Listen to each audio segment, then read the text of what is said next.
le podcast qui prône un bon reconfinement avec Spider-Joule, ici présent. Salut! Non, sous ce costume de Spider-Man, c'est en fait Maxime Dalibon. Combien C'est vas-tu, Maxime Dalibon? Eh oui, c'est Maxime, regarde, ça c'est mon signe. C'est un M, comme ça. Hein. Combien ça va? Ça va à 9, comme d'hab. Yes. Tout va bien, je tourne encore mardi, donc trop cool. Et voilà, du coup, je suis trop content. Tout va très très bien, très bon week-end également. Là, petit dimanche très chill et en même temps, j'ai pas mal bossé ce matin. Ok. Donc voilà, vraiment très très cool. Bah, j'ai dû sauver pas mal de personnes, tu sais. Donc j'ai un peu erré dans les rues de New York City, parce que je suis à New York City, bien sûr, Ok. Central Park. Et Ok. du coup, j'ai été sauvé pas mal de monde. Voilà. Et sinon, dimanche, Routine. bien chill. Et toi, bro? Bah, ça va très bien. Neuf. Prêt à rattaquer le boulot au collège demain. Mais oui! Et oui, Mais des oui. demi-journées. Euh Des demi-journées? Ouais. Ok. Ouais. Ok. Bon. Une semaine sur deux que les matins, une semaine sur deux que les après-midi. Ok. On C'est à verra cause si du... ça se passe bien. Ouais, c'est à cause du confinement ou c'est genre une nouvelle mesure n'a rien à voir? Maintenant, bah, du coup, en fait, par rapport au fait qu'il y ait beaucoup d'élèves dans les classes, bah, on Oui, garde beaucoup d'élèves dans les classes, mais d'accord. seulement une demi-journée. D'accord, en fait, tu gardes beaucoup Voilà, d'élèves dans les classes, mais moins longtemps. voilà, c'est Donc, mieux. en gros, ils ont réglé le problème en ne réglant pas le problème, mais en raccourcissant le problème.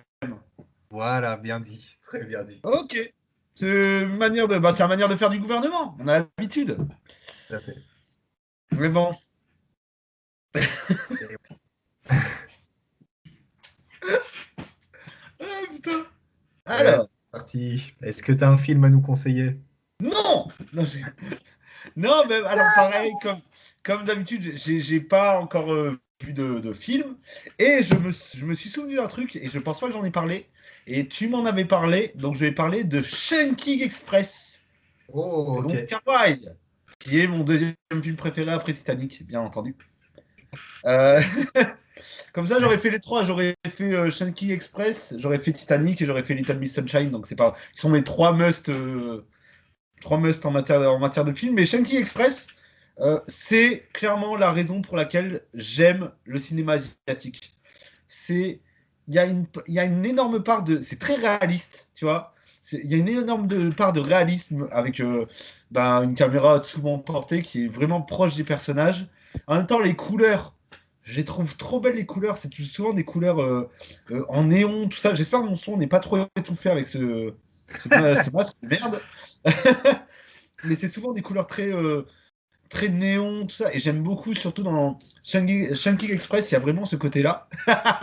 Excellent. Et puis les acteurs sont géniaux, la réal est géniale et ça se regarde facilement, c'est plaisant. La BO, The Cranberries, Oui, elle est très cool, la BO. Ouais. c'est génial, c'est génial. C'est vraiment un film à voir, c'est un film très simple à voir et pourtant qui est peu connu, on va dire, des non-cinéphiles, on va dire. Ouais. Peu connu dans le sens où Wong Kar-wai, c'est pas un réalisateur qui est très connu si tu ne connais pas trop le cinéma. Si tu ne connais pas trop le cinéma. Mais je Non. vous invite vraiment tous à voir ce film parce qu'il est incroyable. Hmm. Et voilà, juste regardez ce film. Et il est très simple, très accessible. Regardez-le, vraiment. Parfait. Super. Yes. Et toi, mon gros? Alors moi, je vais parler d'un film que j'ai vu, on est dimanche, je l'ai vu avant-hier soir. Ok, Il vient de sortir sur Netflix. Ça s'appelle Les Mitchell contre les machines. ok, C'est un film de Michael Rianda et Jeff Rowe. ok. Alors, Jeff Rowe, je connais pas trop ce qu'il a fait. Je crois qu'il bosse aussi sur un projet en rapport avec les Tortues Ninja. Et Michael Rianda, c'est une personne qui a travaillé pour l'excellent dessin animé Disney Channel Souvenir de Gravity Falls, que je conseille au passage. Cool. Le film est produit par Lord et Miller, donc Lord et Miller à qui on doit 21 Jump Street, 22 Jump Street, Tempête de boulettes géantes et l'incroyable Spider-Man Into the Spider-Verse. Bien sûr. Le pitch, c'est une jeune fille qui est passionnée par la création en vidéo, qui est acceptée dans la fac de ses rêves. Mais le jour où elle doit y aller, sa famille veut partir avec elle, et une famille très dysfonctionnelle d'ailleurs. Et en fait, il se trouve que des robots se rebellent contre les humains et veulent les éliminer. Ok. Donc on est sur un film très science-fiction, évidemment. Film d'animation, hein, je n'ai pas précisé, film d'animation de Sony Pictures et Animation. Mm. Euh, et c'est un bijou. Ah, Comme yes. d'habitude, j'ai envie de dire, parce qu'en fait, euh, enfin, tu le sais, je pense à force, le travail à la production, et là on voit encore qu'ils sont très impliqués, de Lord et Miller me chamboule toujours d'une manière ou d'une autre. 22 Jump Street est un des films qui me fait le plus rire. Ah, il est Euh, euh, incroyable.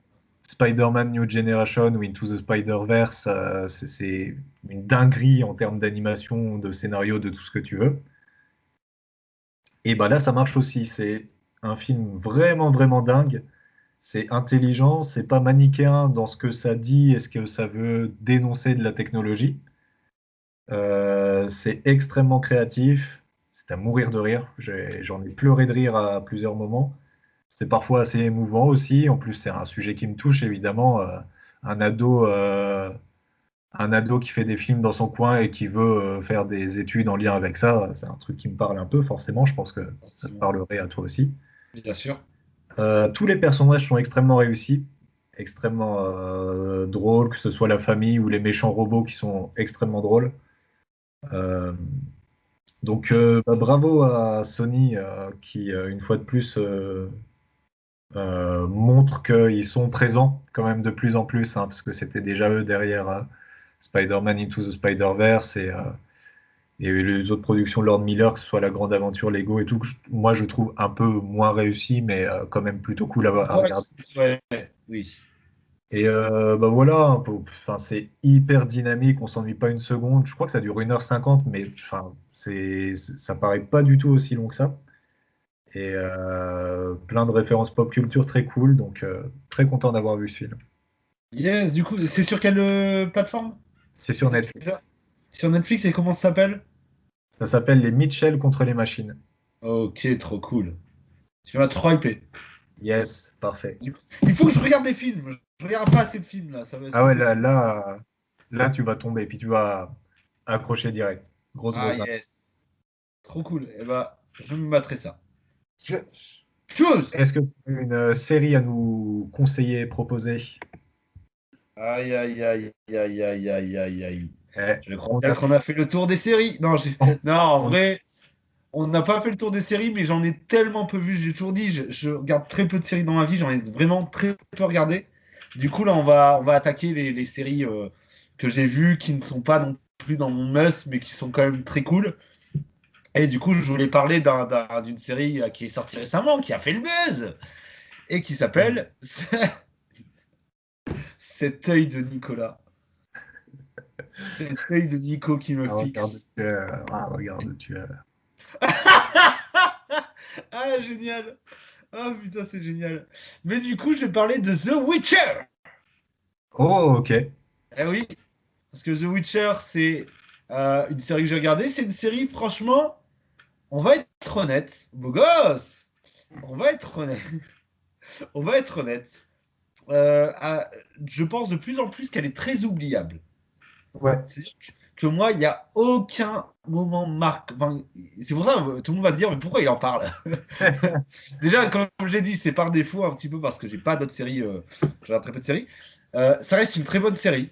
L'univers est très très bien. Je remets mon masque des fois parce qu'il s'enlève.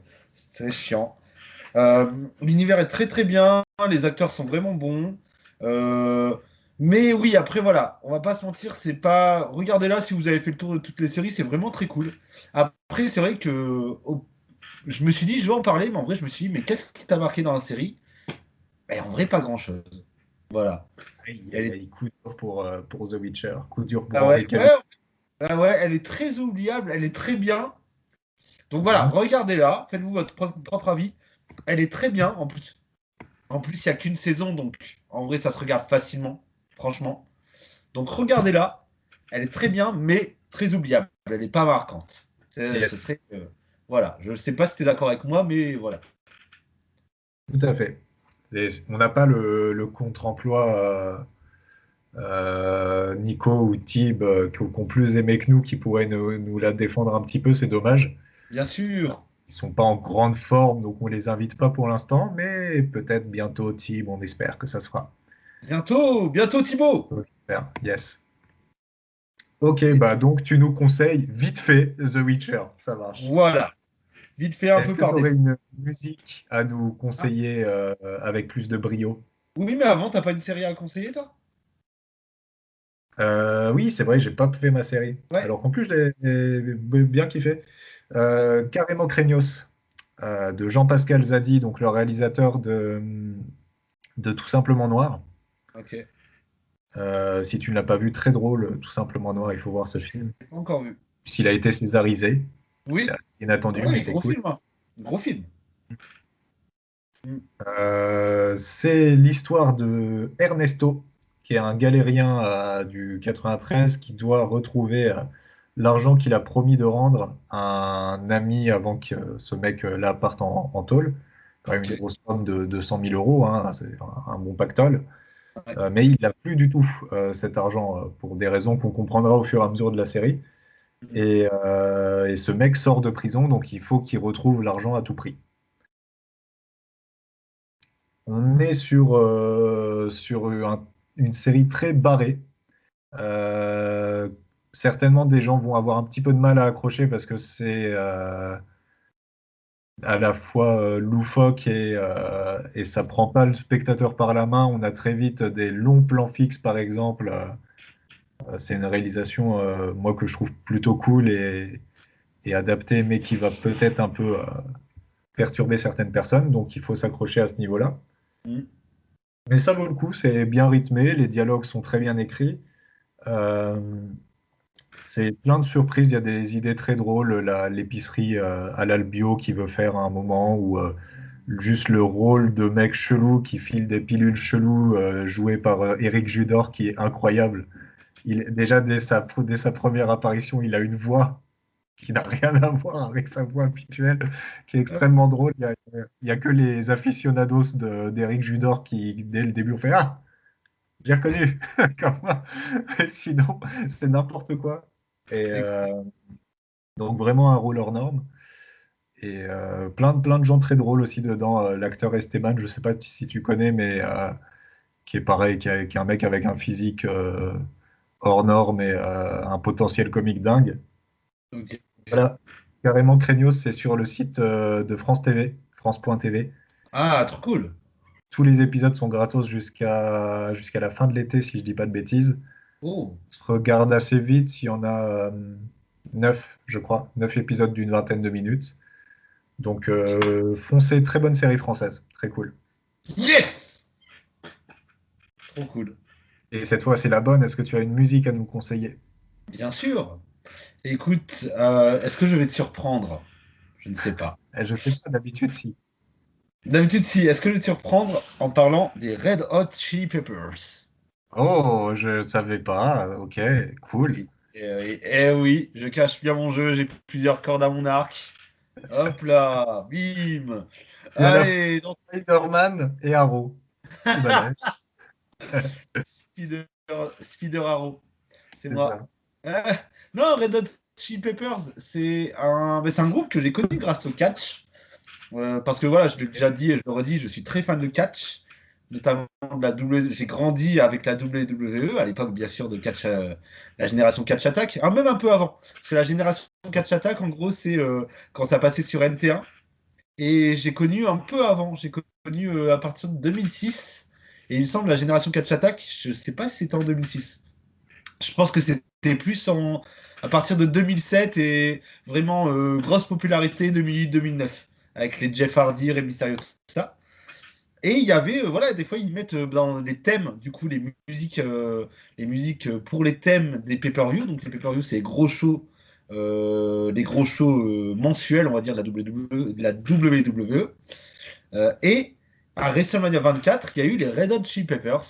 Donc, notamment, alors, il y en avait eu une, mais je ne sais plus, mais il y avait surtout eu Snow, qui veut dire neige en anglais. Snow, et je l'ai adoré cette musique. En fait, elle m'apaise, tu vois. Elle Ok. m'apaise. Et en plus, c'est complètement pas leur style, c'est plus un peu du rock. C'est très. Il y a des musiques quand même qui. Excellent! Oh yeah! Yeah! Oh, génial! Génial! Euh, du coup, Snow, bah, c'est vraiment différent de ce qu'ils font d'habitude et ça me met dans un bon mood. C'est vraiment le genre de musique feel good. Tu l'écoutes, t'es bien. Tu l'écoutes lors d'un road trip. Tu marches dans la nature et t'écoutes ça. Tu kiffes la vie. Franchement, tu aimes la vie. Donc voilà, c'est notamment cette musique, mais écoutez plein de Red Hot Chili Peppers, c'est vraiment très très cool. Ils ont leur style bien à eux et j'aime beaucoup leur style et même quand ils sortent de leur style, c'est génial. Donc voilà. On peut peut-être préciser pour ceux qui connaissent pas ou peu, parce que c'est quand même très connu. Mm. Les Red Hot, effectivement, c'est un groupe qui a commencé dans les années 80, si je dis pas de bêtises, et qui fait essentiellement du rock alternatif, C'est effectivement, ça. un peu funk, un petit peu tenté d'autres influences. Oui. Et bah, écoute, je suis surpris et content parce que j'aime beaucoup les Red Hot aussi. Yes. Thibaut m'avait fait écouter ça et il y a un moment maintenant au collège, lycée, et mon frère aussi d'autres morceaux et super groupe effectivement. Bien Oui. vu. Yes. Excellent. Et toi du coup? Alors moi du coup, j'ai choisi de parler d'un des morceaux sur l'album Calf Infinity que vient de sortir Damso, qui est la Ok. réédition de son album qui vient de sortir. Et j'ai choisi le morceau Morose euh, parce que je pense que c'est un nouvel élan dans le rap français, dans la mesure où c'est une grande richesse musicale et lyricale aussi. Euh, si jamais tu l'écoutes, te connaissant, tu vas péter un câble sur la fin, par exemple. Il y a un solo de saxophone vraiment très cool, bien, Oh. bien sympa à écouter. Ok. Et oui, alors Morose, je l'ai choisi parce que c'est un titre que je trouve particulièrement bien écrit, où dans un premier couplet, il va raconter un petit peu un voyage fictif lié à une drogue qu'il aurait pris, et dans un deuxième couplet, une autre forme de voyage onirique par rapport à une femme. Et, et c'est une de celles qui m'a le plus parlé, bah déjà parce qu'effectivement, grande richesse musicale, parfois très rythmée, avec un peu de rap, un peu de chant, vraiment expérimental en fait, comme presque tout l'album, et c'est pour ça que je l'ai vraiment beaucoup aimé. Un album très expérimental et avec beaucoup de recherche. Et non, bah voilà, il faut écouter cet album de Damso qui est une vraie proposition et qui va certainement influencer beaucoup de rappeurs à sortir un peu des sentiers battus habituels. Ok. Trop cool. Trop cool. Et oui. Yes. Est-ce que tu aurais une vidéo, un Twitch, un Minitel Rose peut-être à nous proposer? Bien sûr, j'ai un Minitel Rose. J'ai le mien. D'ailleurs, vous pouvez me contacter au 06 68. Louis sait que j'ai commencé par mon vrai numéro. Il le sait. Ouais. J'irai pas plus loin, bien entendu. Euh, du coup, si, alors bah, j'avais dit que j'allais en parler. J'allais bien sûr Mhm. parler de ce cher Cyrus North, Yes, cool. qui est un YouTuber qui va. Tu parlais de Damso qui sort des sentiers battus, je dirais la même chose de Cyrus North, qui sort des sentiers battus, notamment au niveau du montage. C'est ce qui me fascine déjà chez lui. Je suis obligé de parler de ça en premier. C'est que dans cette époque où la mode chez les youtubeurs, c'est Comme joueur du grenier le dit si bien, des cuts, enfin du fit et du fun, et des cuts, tac, tac, des zooms, bam, bam, bam. Là, Cyrus North, c'est tellement posé. C'est tellement posé. Il parle, voilà, il parle, il te fait découvrir des trucs, il philosophe, c'est beaucoup de philosophie également, ce qui est génial. Et c'est juste trop posé. Ouais, ah, excellent. J'ai eu un réflexe, je me suis écarté pour le voir, mais non. Ah, putain. Voilà, donc Oui, il est c'est derrière, oui, ça pas à quoi il ressemble. ce BG. Ah, non, mais voilà, vraiment, allez regarder ça. C'est vraiment très intéressant. C'est extrêmement intéressant. Il est extrêmement bienveillant. En fait, moi, je l'ai découvert, c'est pas avec sa chaîne principale. Je l'ai découvert avec la chaîne des Cuts et des Zooms, qui est une chaîne tenue par Amixem et Joyka, donc complètement différent. Euh, Ok. et ils ont fait une vidéo qui s'appelle Philo Tacos, où ils faisaient des tacos en faisant de la philo. Le concept est très simple. Et ils avaient invité Cyrus North. Et ce gars était incroyable. Ce gars était ouf. Il te parlait de trucs. C'était incroyable. Euh, voilà. Et du coup, j'ai été voir sa chaîne principale. Et ouais, c'est incroyable. Il est trop, trop, trop bien. Vraiment, allez voir. C'est super intéressant. C'est très très enrichissant, pardon. Et ouais, vraiment, je vous conseille très fortement cette chaîne. Voilà. Ouais, surtout pour ceux qui soit s'intéressent un petit peu à la philosophie, mais sont vite dépassés un petit peu par certaines choses, soit par ceux qui ont besoin d'avoir un peu plus de connaissances en philo. Je pense que ça nous aurait bien servi, nous, dans notre bac philo, d'avoir un mec Tellement, qui vulgarise aussi bien la philosophie. C'est vachement cool. tellement. Même s'il y en a, mais j'en parlerai une prochaine fois. Bah, j'en parlerai très vite, très très vite, c'est-à-dire dans 2 3 minutes, qui s'appelle Frédéric Lenoir, qui vulgarise aussi également la philosophie, et qui est incroyable également. Mais sur Isnor, c'est vrai que c'est plus YouTube. YouTube, c'est peut-être plus accessible. Mhm. Voilà. Et du coup, toi, Alors moi, je vais conseiller un podcast ce coup-ci qui s'appelle Total Tracks. En fait, l'idée de Total Tracks, c'est trois ou quatre experts qui vont nous parler d'un registre lié à la musique de film ou même juste d'un musicien en particulier sur le très long terme et en revoyant vraiment l'histoire. Je sais pas, par exemple, quand ils ont fait Morricone, alors Morricone, ça aurait été trop long et je pense que c'est pour ça qu'ils ont choisi juste les scores peu connus de Morricone. ok. Donc, par exemple, il y a celui-là qui est vachement cool parce qu'il y a des vraies pépites, même dans les bandes-son moins connues qu'a fait Ennio Morricone. Euh, et là, dernièrement, ils ont sorti leurs meilleurs podcasts, selon moi, qui est celui sur le studio Ghibli, qui dure quand même 3 heures, mais en même temps, où ils abordent vraiment, pour le coup, tous les films Ghibli, enfin, toutes les bandes son des films Ghibli.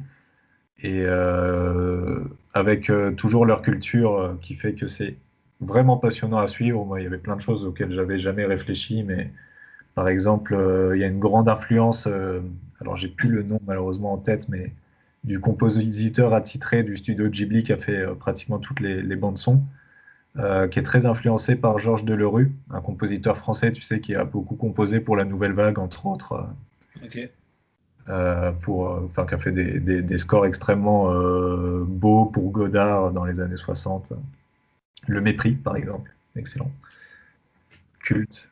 Et donc c'est ça, et puis c'est des mecs qui font d'autres podcasts très cool aussi. Il y a Wheel of Series, où pareil, ils décryptent une série récente ou ancienne dans leur contexte de production, avec des anecdotes sur l'après-production et l'accueil du public au moment où elle est sortie, etc.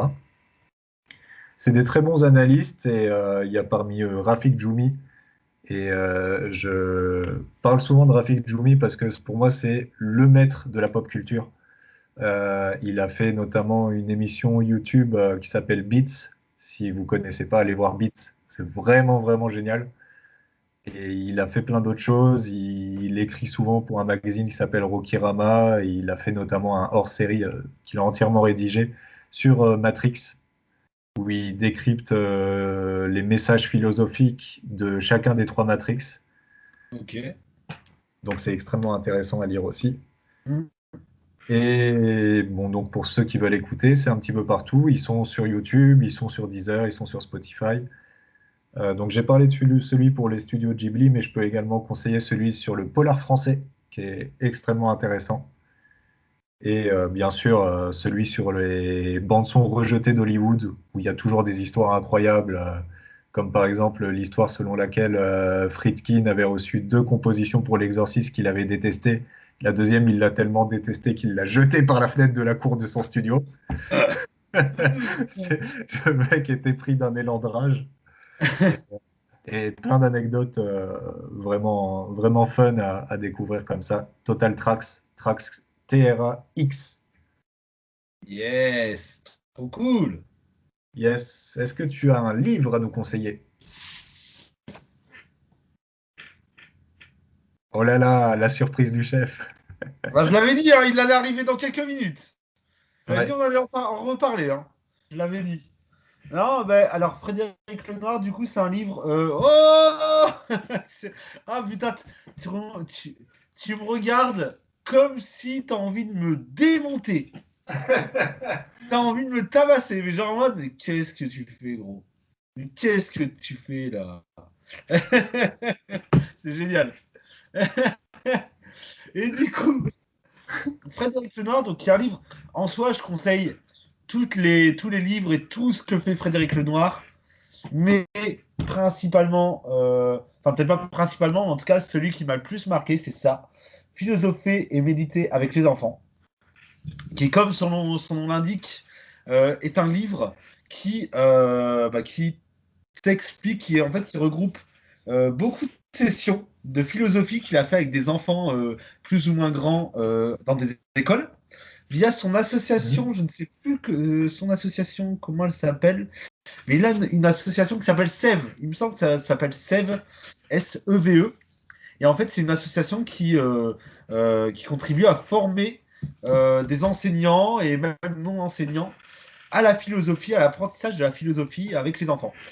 Et c'est vraiment génial. Ce livre est génial. Tu te rends compte que les enfants ont une soif enfin, ils sont tellement innocents et en même temps, ils disent des choses parfois tellement sensées. C'est incroyable. Ça nous apprend énormément de choses et en même temps ouais ça nous donne envie en fait de philosopher avec les enfants. Moi je l'ai essayé quand j'étais animateur, ça avait plus ou moins bien marché parce que c'est toujours très compliqué de le faire avec par exemple 15-20 enfants, que tout le monde soit calme, il suffit d'un enfant un peu agité pour casser un peu la synergie du groupe, mais ça Mhm. avait quand même plutôt bien marché, il y avait quand même eu des trucs plutôt constructifs et c'est vendu, normalement en tout cas cette édition-là, avec un CD de méditation. Et dans ce CD, avec ce CD, il y a notamment des musiques.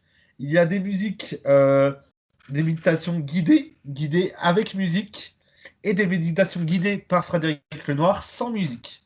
Ça permet de méditer avant la philosophie pour avoir l'esprit voilà, relâché et relaxé. Et c'est vraiment très très fort. J'adore ce livre. Lisez-le. C'est facile à lire, c'est court. Et en même temps, ça te donne envie. Et ah oui, j'ai oublié, bien sûr, qu'il y a à la fin des notions.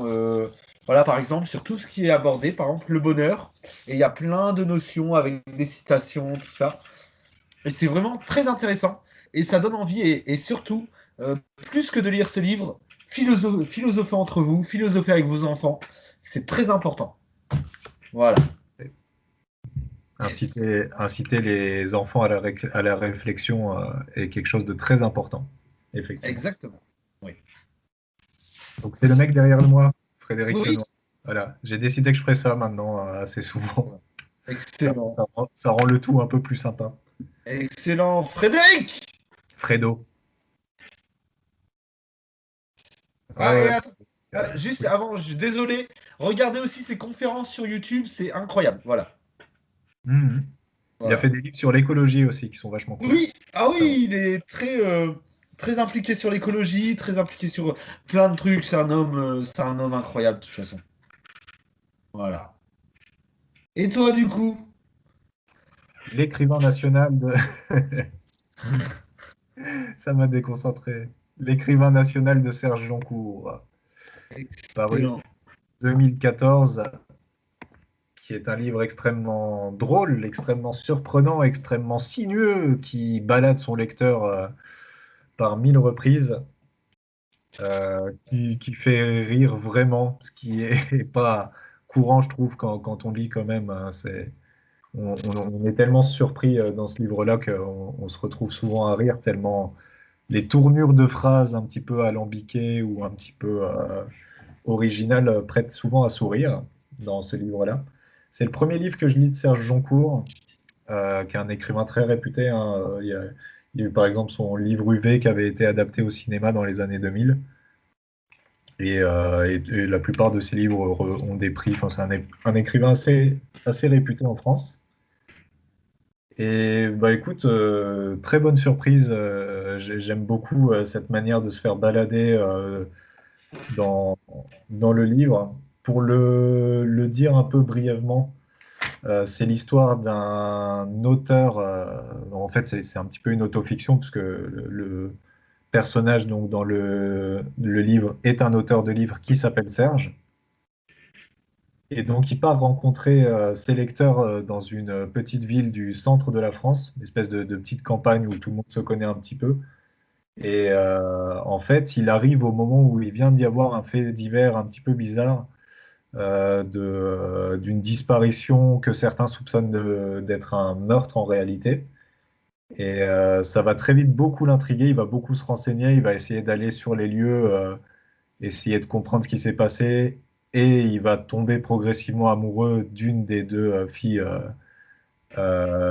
soupçonnées de meurtre.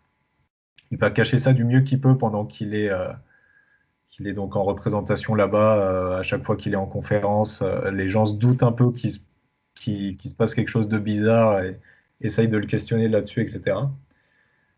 Évidemment, je ne vais pas dire comment ça se termine ou comment ça se goupille, mais tous ceux qui aiment bien les livres à suspense, où en même temps il y a un petit peu de décalage, tu parlais plusieurs fois dans les premières émissions de Stephen King, pardon, il y a un petit peu de ça là-dedans, Oh, et un peu mieux écrit selon moi.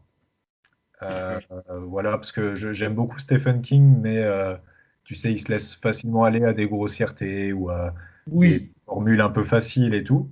oui. Là, c'est un petit peu mieux écrit. Donc, je recommande chaudement. Ça s'appelle donc L'écrivain national. C'est écrit par Serge Joncourt. Ok, trop cool. Et enfin, pour terminer, est-ce que tu aurais une citation à nous lire? Oh, oui, il faut juste que je la retrouve, parce que je Ok. l'avais écrite. Et c'est une citation de ce cher Frédéric Lenoir. Voilà. Là, mais je me suis dit, je vais parler de son livre, autant parler aussi, autant citer quelque chose en rapport.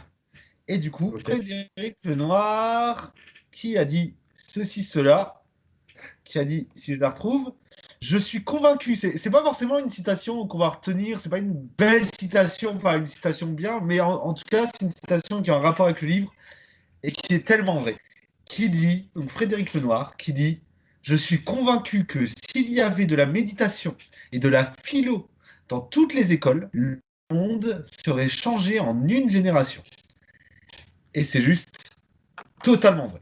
C'est pour ça que je réitère ma demande express. Non, mais je réitère mon incitation. Voilà, je trouve, voilà, méditer, philosopher avec vos enfants et entre vous, même si vous n'avez pas d'enfants, parce que moi, par exemple, c'est mon cas, je n'ai pas d'enfants et je médite beaucoup chez moi. Et ça me fait énormément de bien. Et je prévois de faire de la philosophie avec mon neveu et ma nièce, et plus tard avec mes enfants, bien entendu. Et faites-le chez vous, entre vous, ou avec vos enfants, c'est très important. Vraiment. Voilà. Ok, très bien. Yes. Au début, je pensais faire comme toi en plus, parce qu'il y a des tournures de phrases vraiment intéressantes, mais je suis retombé sur une citation que j'aime beaucoup de François Sagan qui a dit: La culture est ce qui reste quand on ne sait rien faire. Oh, J'aime beaucoup. excellent, excellent. Et bien sur Effectivement. ce, je vais te souhaiter une bonne semaine. Mais une bonne semaine à toi aussi et à vous tous également qui nous regardez. Ne lâchez rien, soyez motivés. Et j'essaie de citer du Thibaut InShape, mais je n'en trouve pas. Prenez soin de vous, allez voir des films. Ciao.